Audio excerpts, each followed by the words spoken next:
and welcome back to our channel.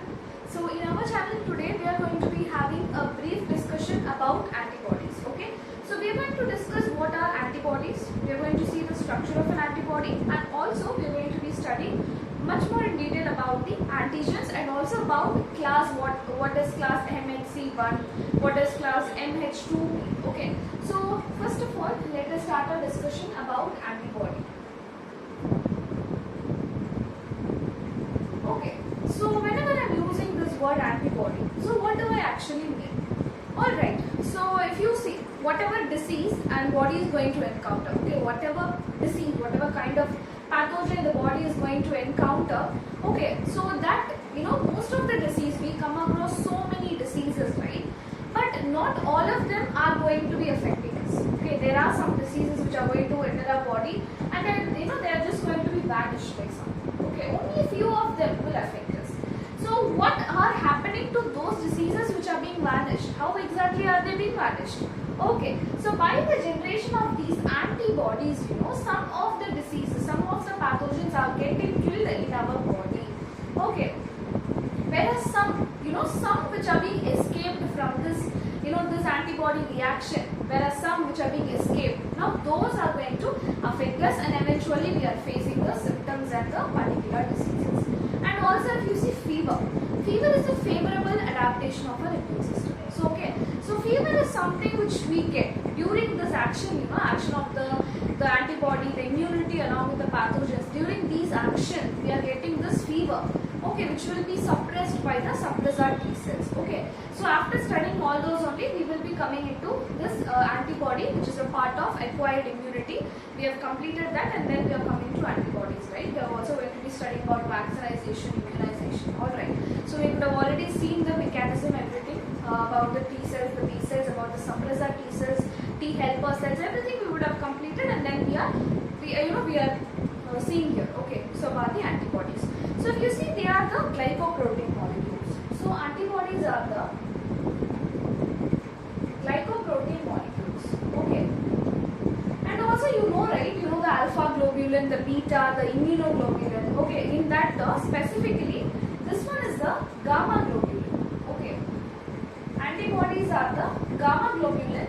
So right, since they are gamma globulin, they have also got another name which we say as immunoglobulin. Okay, they are called as immunoglobulin. Okay, so they are called as gamma globulin, which is otherwise called as immunoglobulin. If you see the antibodies, they are very specific to an antigen. Okay, don't worry, we will see what an antigen is, I told you, right? You will be seeing it. Okay, so they are very specific to an antigen. Okay, these antibodies are very specific to an antigen. Let me also write it, a very, very important point. They are specific to an antigen.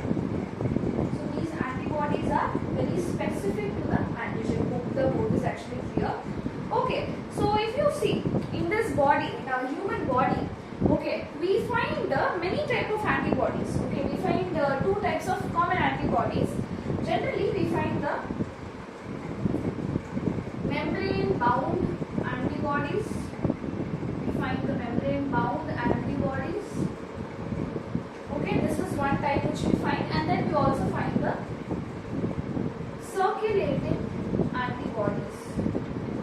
Circulating antibodies. So we find these two types of antibodies in our immune system. Okay, if I have to see particularly about the membrane-bound, you can, from the name itself, you can very clearly understand, right? So on the surface area, okay, on the surface of the B cells, which are nucleated, okay, on the surface of these nucleated or the mature B cells, okay, that is where you are able to find the membrane-bound antibodies. Okay, the layer, the surface of it, okay, membrane-bound, from the name itself, it's very easily understood.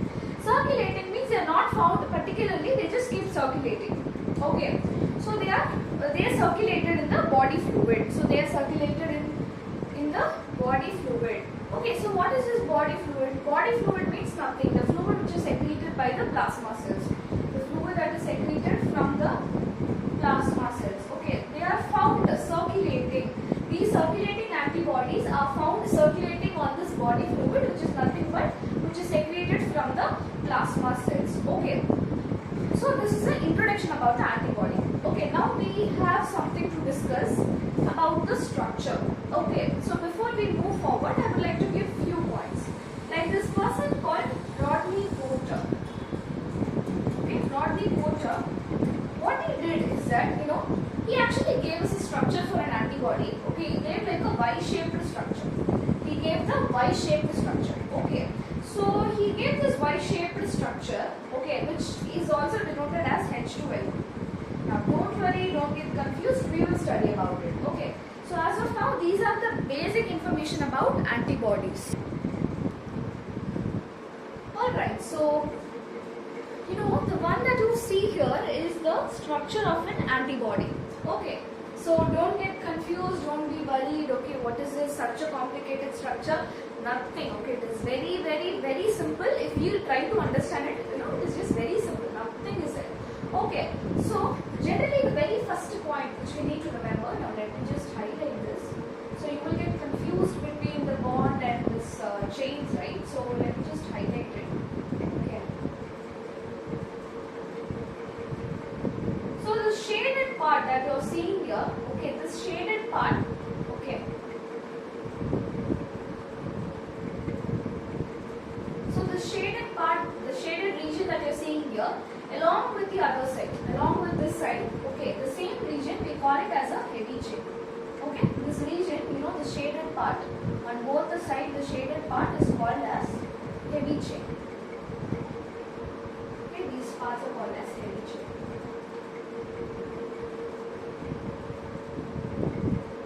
Okay, so what are these shaded parts called as? Heavy chain. Okay, heavy chains. Okay, and this, these parts, another mini part that you see here, okay, the mini chain part that you see here is called as obviously the light chain, okay. These parts are called as a light chain. Okay, what are these called as? So these parts are called as light chains.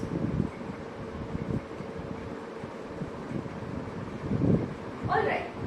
So this is some basic information that you should know first of all. So as you can see here, okay, many of us think that this is separate, like this part is separate, that part is separate, okay, nothing. Just remember that it is bent, that's all, okay, the straight line is just bent. So how many heavy chains you have in? You're having just 2 heavy chains, not 4. Many of us think that these two are separate, no, not, okay. So this one only, it is bent and it is made like this. So you just ignore this part. Now this Y structure that you see, so okay, those are the heavy chains and 2 are present. Okay, 2 heavy chains are present. But if you see the light chains, these corners, okay, these 2 chains are called as a light chain, and again the light chains, 2 light chains are present. Okay, so these are the polypeptide chains we see. 2 light chains are present, 2 heavy chains are present. Now recall, I told you after the Rodney Porter thing, I told you, right, the H2L2. Now what does H2L2 signify? They are not some kind of chemical formula with hydrogen, that this at all, okay. H2 means 2 heavy chain, L2 means 2 light chain. Very simple, okay. This is something which you should remember. And now you may ask me, now what are these things that I see? What are these, what are those square brackets like stuff? Okay, nothing. We say that those are generally the disulfide bond. So between light chain or light chain, see, this is light chain. So between light chain and light chain, or we say between light chain and heavy chain, or we say between 2 heavy chain, something is present now. What are those things which are present? You may ask me now. Okay, those are nothing but the disulfide bonds. Okay, those are nothing but the disulfide bonds. Okay, so we find the disulfide bonds between the light chain, between the light chain, heavy chain, or between the heavy chain and heavy chain. Okay, so now if you see, okay, this is clear, the basics are clear, and some very, very important MCQ, okay, some very, very important MCQs that how many disulfide bonds are present in total, okay, how many disulfide bonds are present in total. Okay, if you see, you just count it, that's it. Okay, this is 1, 2, alright, this is 3, 4 and 5. Don't forget this thing between the light chain and the heavy chain. Again here 6, 7, 8, 9 and 10. Don't forget. Okay, 11 and this is 12 separately. Okay, this is 13, 14, 15 and 16. So how many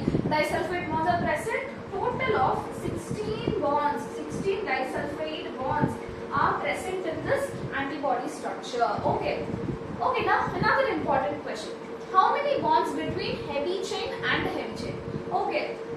So these two are heavy chains, right? So obviously, now part 1 and heavy chain, no bonds. This is called 1, 2, this is 3, 4, 5 and 6. So total of 6 bonds are present between heavy chain and heavy chains. Okay.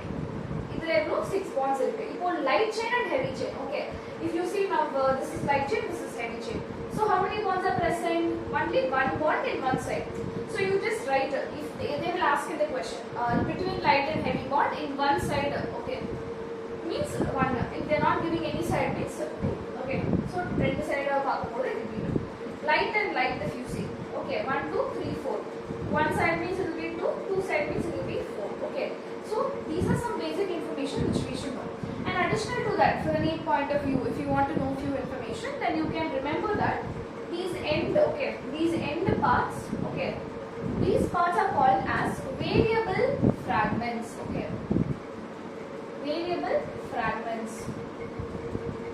Okay, and these parts, okay, these down parts, these are called as crystal fragments. Okay, these are some basic information. If you want to, if you want to just know in detail, then you can just simply know it. Like those ends are called as variable segment and these ends are called as crystal segment. That is it. You just know this. And one more important point, just not important. If you want to know for further information, you can just remember this. You know, this entire part. I am drawing a line here. Okay, just an imaginary line. We say. So this entire top part. Okay, this entire top part is called as FAB.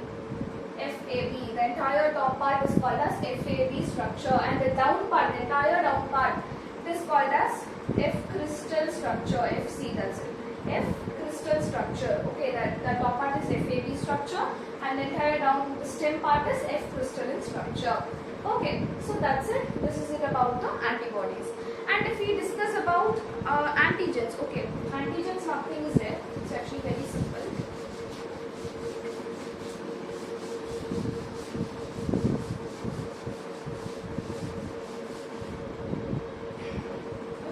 About antigens. Okay, so first of all, you know, antigens are the type of substances. Okay, so generally they help in the production of antibiotics. Okay, from the name, if I say antigens, that should come into your mind. What should come into your mind? Production of what? Production of antibodies. Okay, so this is very important. You know, they will generate an immune response. Antigens would generate an immune response, and with this response only the antibodies will be produced. Okay, so what we say? We say that, you know, these antigens are, you know, they help in the production of antibodies. They help in the production of antibodies. Alright, so most of the antigens, they are made up of proteins. Okay, most of them are made up of proteins. So most of the antigens are like proteins only, but in some cases, you know guys, in some cases they are made up of the polysaccharides, we say. Okay, in some cases they will be made of the polysaccharides. Okay, but mostly they are made of the proteins. Okay, and also if you see, you know, I forgot to mention one thing. You know, in that structure, we saw like this, right? We saw a Y-shaped structure. This is a heavy chain and this is a light chain region. Now here, this part, okay, this part that you see here between this heavy, the end of the, between the heavy and the light segment, and the end part, this part, you know, this is called as antigen binding site. Okay, this is called as antigen binding site. Okay, antigen binding site. So these sites are otherwise called as paratopes. Okay. And one thing you should remember very well, where are paratopes present? Okay, we shouldn't just write they are present on the antigen because the name says that they are antigen binding site. No, they are present on the antibodies, but in the antibodies, the place where the antigen and the antibody is going to be connected, that place is called as a paratope. So that place we refer to as an antigen binding site simply, but it is only present in the antibody, it is not present on the antigen. But here, okay, why did I say this? Okay, why did I say this? So I said this, okay, I said this because here about the antigen, we are having in antigens we are having the epitopes. where the antigen binding site we saw. But here the epitopes are present. So epitopes are present on the antigen. Paratopes are present on the antibodies. So just write this. They are present in the antigens. Now where are paratopes present? Paratopes are nothing but the antigen binding site, and they are commonly found on the antibodies. Okay. So write this.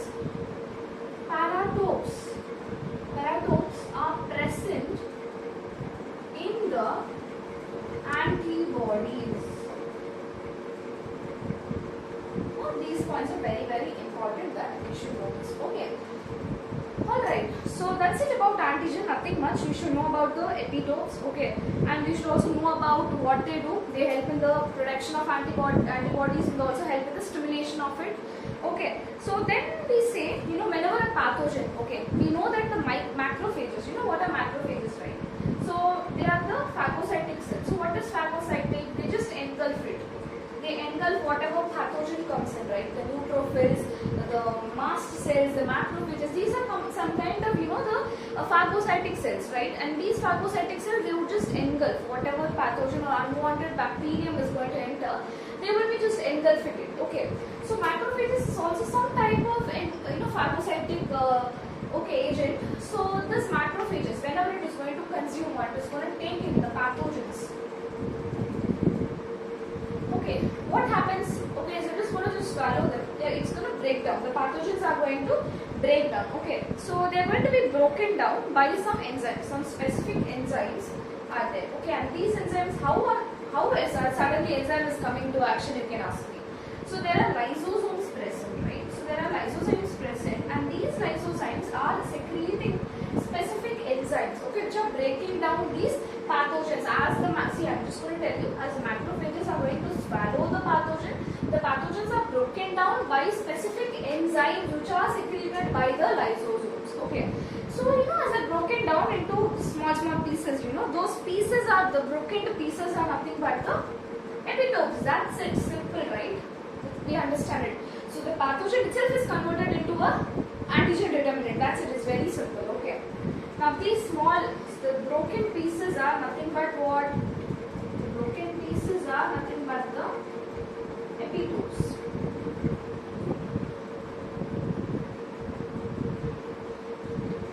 That's it. Very simple. Okay. So these are some information that we should be knowing. And now these broken pieces, they generally, there are two types. This HemHC, right, which is nothing but major histocompatibility complex molecules. Okay. So the antigen determinant, they are presented by these major histocompatibility molecules, which are, just write it, MHC.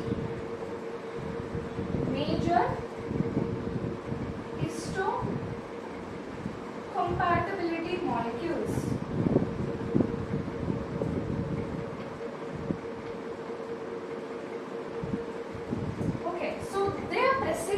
By the major histocompatibility molecules. The epitopes are presented by these molecules. Okay, so what is going to happen now? These molecules are of two types, MHC1 and MHC2. So we could have already studied this, right? That T head cells are MHC1, the cytotic cells are MHC1, T cells are TH cells are MHC2. Like that at all we could have already studied. Now we should understand, right, what MHC1, MHC mean, everything we should understand. Okay, that is why we are studying it now. So this MHC, the major histocompatibility molecules. Now these MHC itself we divide into two types, into two classes, MHC class 1 and MHC class 2. Alright, so if we say MHC class 1, okay, they are found on all the, the surface of all the nucleated cells, okay, class 1 and class 2, right.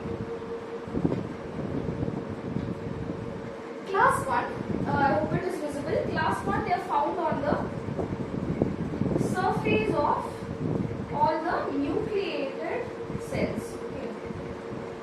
Surface of the nucleated cells, and class 2 they are found on the surface of the APCs.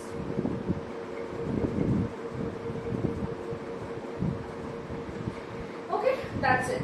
So we will also be studying about types of acquired immunity. I will be posting the next video where we will be discussing about types types of acquired immunity. Okay, that's it as of now. We have discussed about what are antibodies in brief. We saw about the gamma globulins, immunoglobulins, right? And we had a very brief discussion about the structure of an antibody. I have covered almost every point, I guess. Okay, so these points additional to, accordingly to the CBSE I have taken, but additional to that I have also given so many points which might be helpful in the NEET point of view. And also I have shared, so many points about antigen. Okay, and we have discussed about the major histocompatibility molecules, the MHC class 1, the MHC class 2 we have seen. Okay, and we will be discussing about types of acquired immunity in the next video. So please do like this video and thank you for watching till the end. If you haven't subscribed to our channel, please go and subscribe, and also click the bell notification to get notified on more of these class 11 science videos. Thank you. Goodbye.